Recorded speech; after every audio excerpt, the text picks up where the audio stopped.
In this example, we will look at how to apply and present animations in PowerPoint 365 using a complete slide example. Previously, we learned how to set up animation effects. Now we will see how those animations appear when the presentation is shown. Let's return to the slide we worked on earlier.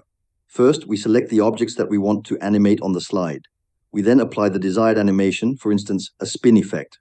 After setting the animation, we can preview it in slideshow mode. When playing the slideshow, you will see how the objects appear one by one, according to the order and animation settings we configured.